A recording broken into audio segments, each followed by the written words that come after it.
Há muitos anos, uma cidade cearense recebeu um apelido tanto quanto curioso: United States of Sobral, ou Estados Unidos de Sobral. O fato já foi notícia em vários canais de televisão, inclusive matéria de destaque na maior revista impressa do país, a revista Veja, com o título Vida Brasileira, The United States of Sobral. Há quem pense que a expressão United States of Sobral, usada como referência para a cidade norte cearense, surgiu na década de 1990, quando os ônibus escolares americanos, os famosos School Bus, foram adquiridos na gestão do ex-prefeito Cid Ferreira Gomes. Mas não foi bem assim. De acordo com historiadores, a expressão surgiu bem antes disso. Antes de tudo, vale lembrar que na segunda metade do século XVIII, com o sucesso econômico da charqueada, o desenvolvimento de Sobral chegou a superar o de Fortaleza, chegando a ser cogitada para sediar a capital do estado quando ocorresse a independência do Ceará, que até então dependia administrativamente de Pernambuco. Fortaleza, durante muitos anos, não possuía porto e dependia dos portos de Aracati e principalmente do de Camusim, que era a porta de entrada dos produtos europeus. Em meados do ano de 1879, o presidente da província do Ceará, cargo equiparado ao de governador do estado, José Júlio Albuquerque de Barros, era sobralense e conseguiu recursos para dar início à construção da Estrada de Ferro de Sobral, por onde toda a circulação de mercadorias vindas de outros países obrigatoriamente era transportada e somente depois era negociada aos comerciantes fortalezenses. Foi uma época de muita riqueza, onde muitos comerciantes sobralenses ostentavam em seus casarões detalhes arquitetônicos com fortes influências europeias. O poder financeiro da elite sobralense estimulava as novidades, usando a ostentação como forma de autoafirmação. Um exemplo disso foi o primeiro carro trazido ao Ceará.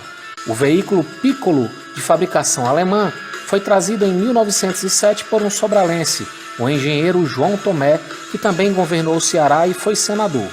Como não havia rodovias na época, o carro teve que ser adaptado, colocando eixos e rodas de trem para que fosse possível trafegar pelos cerca de 110 quilômetros da estrada de ferro de Sobral até chegar à cidade, onde novamente as rodas do veículo foram readaptadas.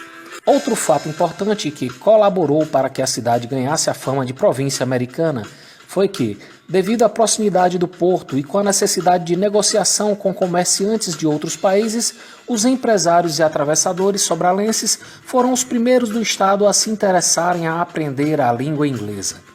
E alguns deles usavam o dialeto como uma forma de esnobar a elite fortalezense, que por sua vez passou a ver o sobralense como um povo que queria ser diferente.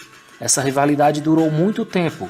Posteriormente, com a construção do porto do Mucuripe, o desenvolvimento de Fortaleza disparou, enquanto que Sobral crescia em menor velocidade. Em 1919, a cidade de Sobral virou notícia mundial, pois foi palco do eclipse que comprovou a famosa teoria da relatividade de Albert Einstein. Na época, a cidade foi invadida por cientistas de várias nacionalidades, inclusive muitos americanos, que se hospedaram na casa de John Sanford, um americano que adotou Sobral como casa. Nesse período, o inglês era a língua oficial pelo qual os cientistas se comunicavam com os sobralenses, o que fez, de certa forma, a língua se difundir um pouco mais por ali. Após a Primeira Guerra Mundial, a Europa entrou em forte crise econômica, enquanto os Estados Unidos da América despontaram como grande potência mundial. E a influência da língua inglesa em Sobral se fortificou, se tornando mais visível com a instalação de clubes e comércios com nomes americanizados, como por exemplo Country Club, Derby Club, Palace Club, dentre outros, reforçando o estereótipo de que o sobralense não queria ser brasileiro, mas sim americano. Os anos foram passando e os nomes dos principais pontos da cidade iam obedecendo essa lógica. Quem é de Sobral lembra do principal point da cidade na década de 1980, a famosa Betts. Nessa época já se ouvia muito a cidade ser chamada de United States of Sobral. Por fim, na década de 1990, com Cid Gomes à frente do município, foram adquiridos vários ônibus escolares americanos e sua gestão não teve o cuidado em retirar as expressões da língua inglesa, como Bus School e Stop. Nesse período também foram criados na cidade times de beisebol e futebol americano. Esse foi o estopim para que, de uma vez por todas, a cidade reforçasse tal estereótipo. Nos dias de hoje, basta circular pelas principais vias de Sobral e facilmente você verá vários comércios com nomes americanos. Mas de todos os fatores, aquele que mais contribuiu para que o apelido de fato colasse deve-se à molecagem do cearense, que fica esperando só um motivo para fazer de assuntos do cotidiano a base para a sua própria comédia. Na última eleição americana, após a vitória de Donald Trump, Sobral não poderia deixar de prestar sua homenagem e realizou no coração da cidade, o famoso Beco do Cotovelo, a posse do novo representante, uma espécie de embaixador americano em Sobral, o bode Trump. O animal apareceu à solenidade vestindo as cores típicas da bandeira americana.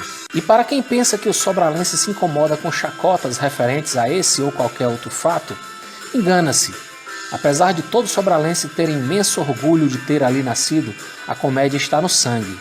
O humorista mais famoso e mais bem pago da TV brasileira, Renato Aragão, o eterno Didi Mocó, é nascido em Sobral e ele mesmo é mestre em fazer comédia de sua própria terra.